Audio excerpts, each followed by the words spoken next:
Hello students, আমাদের চ্যানেলে তোমাদের সকলকেই স্বাগতম। আজকের ক্লাসে আমরা ক্লাস 6 এর রায় ও মার্টিন 2024 প্রশ্নবিচিত্রার বাংলার সেকেন্ড ইউনিট টেস্টের 1 নম্বর স্কুলের প্রশ্নোত্তরগুলি করব। আর তোমরা যদি আমাদের চ্যানেলে নতুন হয়ে থাকো তাহলে চ্যানেলটিকে সাবস্ক্রাইব করে পাশে থাকা বেল আইকনটি অলে প্রেস করে রেখো। তাহলে পরে ক্লাসের ভিডিওগুলি আমি আপলোড করলেই তোমাদের কাছে নোটিফিকেশন পৌঁছে যাবে। তাহলে শুরু করা যাক। 1 নম্বর স্কুলের প্রথমে আছে সঠিক উত্তরটি বেছে নিয়ে লেখো। 1 নম্বর প্রশ্ন হলো, দেওয়াল চিত্র এঁকে থাকেন সাধারণত গ্রামের, এর উত্তর হবে মেয়েরা। 2 নম্বর প্রশ্ন হলো, মানভূম দেওয়াল চিত্রর প্রতীক বলা হয়, এর উত্তর হবে পদ্মাকে। তারপরে 2 নম্বরে আছে যে কোনো 4টি প্রশ্নের উত্তর দাও। 1 নম্বর প্রশ্ন হলো, পিঁপড়ে নিজেকে বাঁচাবার জন্য কি করলো, এর উত্তর হবে পিঁপড়ে নিজেকে বাঁচানোর জন্য তার ধারালো ঠোঁটে পাতা শিরায় কামড় বসিয়ে ধরল। 2 নম্বর প্রশ্ন হলো, এটুকু জমি খালি রাখা যাক, কোন গদ্যাংশ থেকে নেওয়া হয়েছে, এর উত্তর হবে রাজকিশোর পট্টনায়কের ফাঁকি গদ্যাংশ থেকে নেওয়া হয়েছে। 3 নম্বর প্রশ্ন হলো, হাটে সন্ধ্যা প্রদীপ জ্বলে না কেন, এর উত্তর হবে বিকেলের মধ্যে বেচাকেনা সেরে হাট থেকে যে যার মতো নিজের ঘরে ফিরে যায়, তাই জনমানবহীন হাটে সন্ধ্যা প্রদীপ জ্বলে না। 4 নম্বর প্রশ্ন হলো, সুন্দরবনের বাঘ কি নামে পরিচিত, এর উত্তর হবে রয়্যাল বেঙ্গল টাইগার নামে পরিচিত। 5 নম্বর প্রশ্ন হলো, বন্ধু ভাই ভয় তুমি পেও না, কে কাকে কথাটি বলেছিল, এর উত্তর হবে ঘাস পিঁপড়েকে কথাটি বলেছিল। তারপরে 3 নম্বরে আছে সংক্ষেপে যে কোনো 5টি প্রশ্নের উত্তর দাও। এই প্রশ্নের উত্তরগুলো আমি তোমাদের দেখিয়ে দিচ্ছি, তোমরা দেখে দেখে নোট ডাউন করে নিও।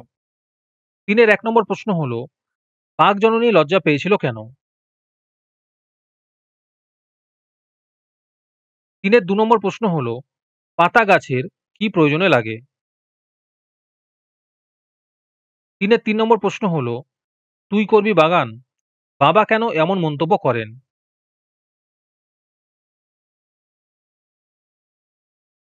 4 নম্বর প্রশ্ন হলো, দুদিনের ঘর বলতে কি বোঝো।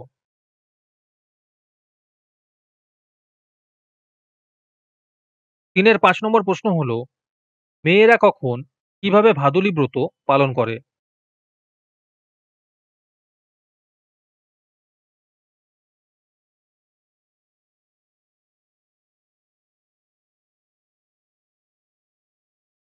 তোমাদের মধ্যে থেকে যে কোনো 10 জন আজকের ক্লাসের পিডিএফটি ফ্রিতে পেতে পারো।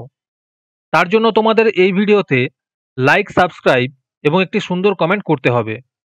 এই ভিডিওতে যখন 100টি লাইক এবং 100টি সাবস্ক্রাইব হয়ে যাবে, তারপরে আমি এই ভিডিওর কমেন্টের মধ্যে থেকে র্যান্ডমলি যে কোনো 10 জনকে বেছে নিয়ে তাদের সঙ্গে যোগাযোগ করে এই ভিডিওর পিডিএফটি দিয়ে দেব। আর যারা আগে থেকেই আমাদের চ্যানেলটি সাবস্ক্রাইব করে রেখেছো তারা শুধু লাইক এবং কমেন্ট করলেই হবে। আর বাকিরা এই পিডিএফটি 3 টাকা দিয়ে আমাদের হোয়াটসঅ্যাপ নাম্বার 7501121499 যোগাযোগ করে নিতে পারো। 6 নম্বর প্রশ্ন হলো, বাজে আয়ও আসি বিদ্রুপবাসী, কবির এমন মনে হওয়ার কারণ কি।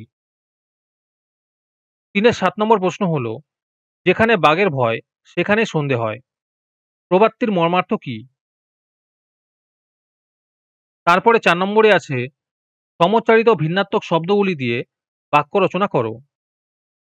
1 নম্বরে আছে বাড়ি, এর অর্থ হবে গৃহ। বাক্য রচনা হবে, গতকাল আমার গৃহে আমার কিছু বন্ধু এসেছিল। পরের বাড়ির অর্থ হবে জল। বাক্য রচনা হবে, জলের আরেক নাম জীবন। 2 নম্বরে আছে দ্বীপ, এর অর্থ হবে প্রদীপ। বাক্য রচনা হবে, প্রতিদিন সন্ধেবেলা আমাদের ঘরে প্রদীপ জ্বলে। আরেকটি দ্বীপের অর্থ হলো জল বেষ্টিত স্থলভাগ। এর বাক্য রচনা হবে, গত বছর আমি আর আমার বন্ধু একটি দ্বীপে বেড়াতে গিয়েছিলাম। 3 নম্বরে আছে শাক, এর অর্থ হবে গাছের শাখা প্রশাখা। বাক্য রচনা হবে, গাছেরা তাদের শাখা প্রশাখা দিয়ে খাদ্য গ্রহণ করে।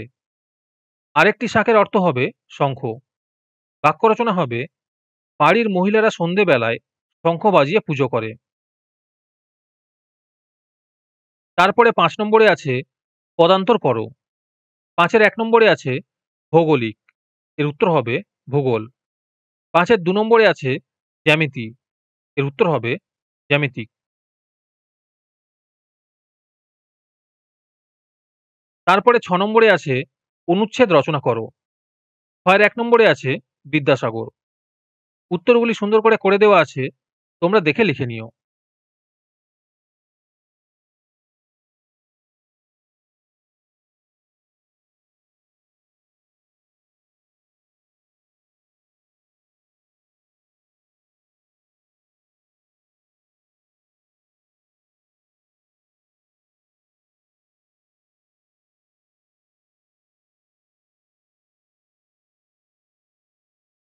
ছয়ের 2 নম্বরে আছে বৃক্ষরোপণ।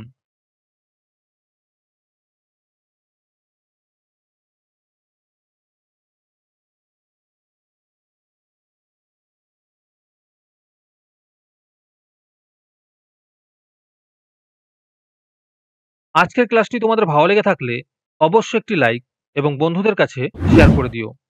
পরের স্কুলগুলির প্রশ্নোত্তরের ভিডিও তাড়াতাড়ি পেতে চ্যানেলটিকে অবশ্যই সাবস্ক্রাইব করে রেখো। তাহলে দেখা হচ্ছে পরের ক্লাসে।